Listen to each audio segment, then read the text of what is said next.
CNBC put out an article that compiled the 10 worst states to live and work in for 2023. And it said, and there's a big surprise at the very bottom, I honestly was not very surprised.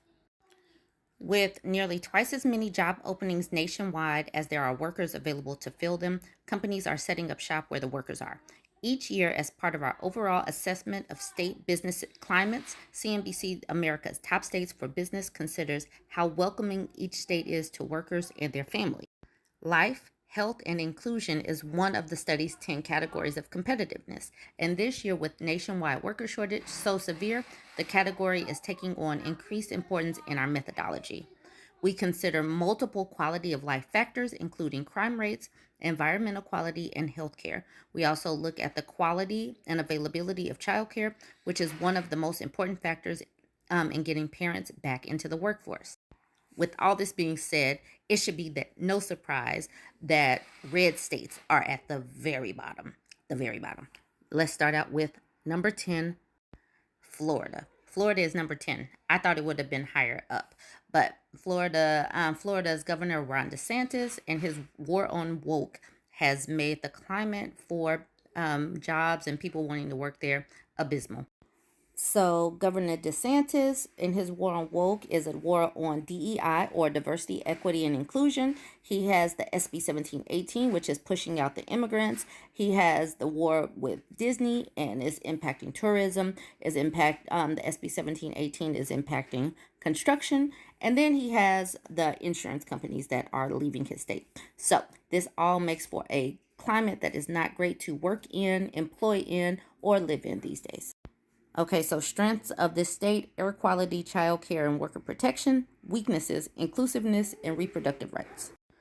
So number 9, Arkansas. Few states have suffered as badly from the scourge of illegal drugs as Arkansas, which has one of the highest violent crime rates in the country. And this is surprising because typically the darker hued people are the ones that are stereotyped as being the violent ones and the drug users. So this is a surprising sentiment. Sarah Huckabee Sanders blamed the crime problem on lax penalties as well as prison overcrowding that forces the state's prison system to release some violent offenders. Okay, if that's the problem, that's the problem. Strengths of Arkansas: childcare and air quality. Weaknesses: crime, inclusiveness, reproductive rights, and healthcare.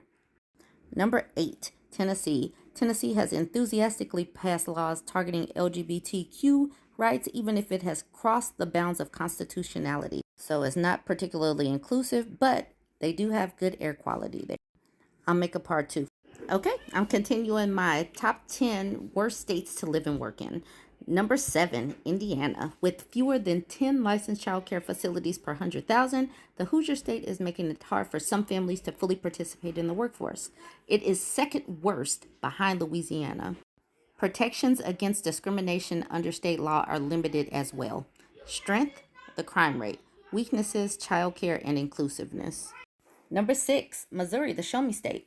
The Show Me State is showing abortion opponents the way. In 2019, the state became the first to enact the so-called trigger law, which went into effect moments after the Supreme Court overturned Roe v. Wade in 2022.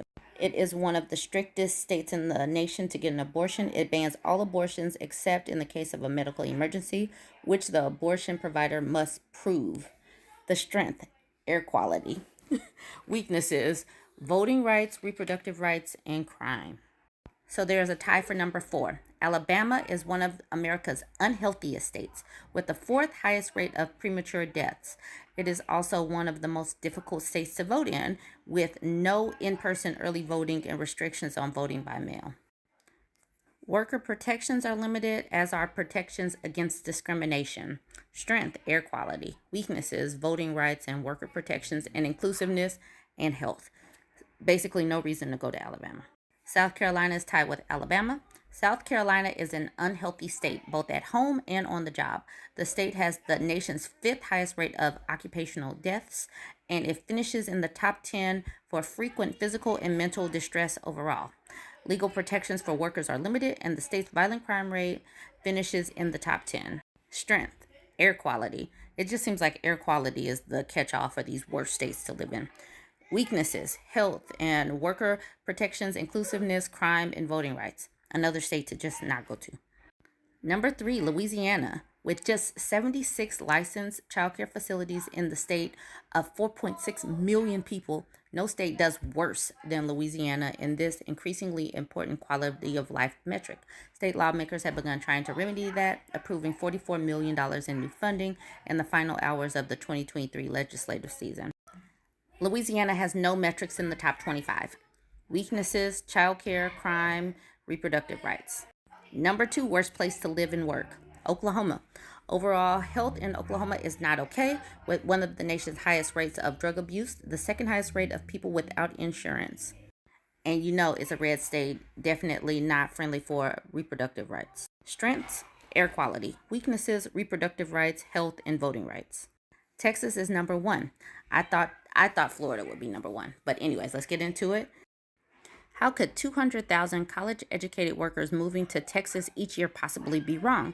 It depends on how you look at it. With the nation's highest percentage of people without health insurance, the second lowest number of primary care physicians per capita, and those new Texans are arriving to find a dismal healthcare system. Texas has the nation's 13th highest violent crime rate, and it ranks 37th for licensed child care facilities. The Lone Star State keeps hacking away at inclusiveness with laws targeting LGBTQ population, voting rights, and the nation's strictest abortion ban. Yes, there are enormous economic opportunities, but it's pushing people away with all of these issues in diversity. It has no metrics in the top 25 as far as strength. Literally every one of these worst states to live and work in are red states or current red states. So that totally makes sense to me. I would never want to live in any of these states that have an issue with DEI, reproductive rights, that are not targeting climate change and the likes. But y'all go ahead, jump in the comments, tell me what you think. Like, comment, share. Thanks, Havoc Queen, for this comment. She says, I'm in Arkansas currently. Can confirm it's awful here for women, people of color, and LGBTQ people. I'm trying to move. That is a springboard for this last article that I have in this conversation. Americans are increasingly moving to red Republican-leaning states where life is cheaper, but people also die younger. So yes, people are moving there, but it is not that great for people to live. Let's get into this just a little bit.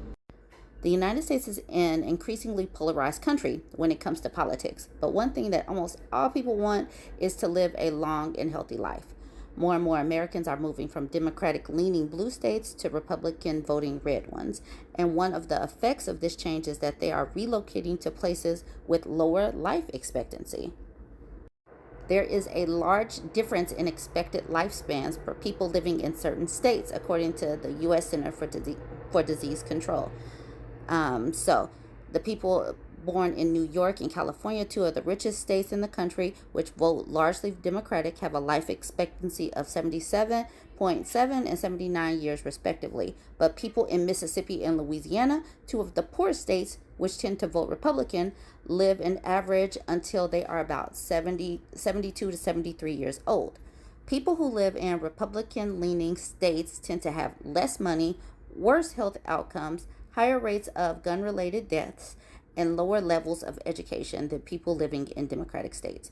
On average, yes.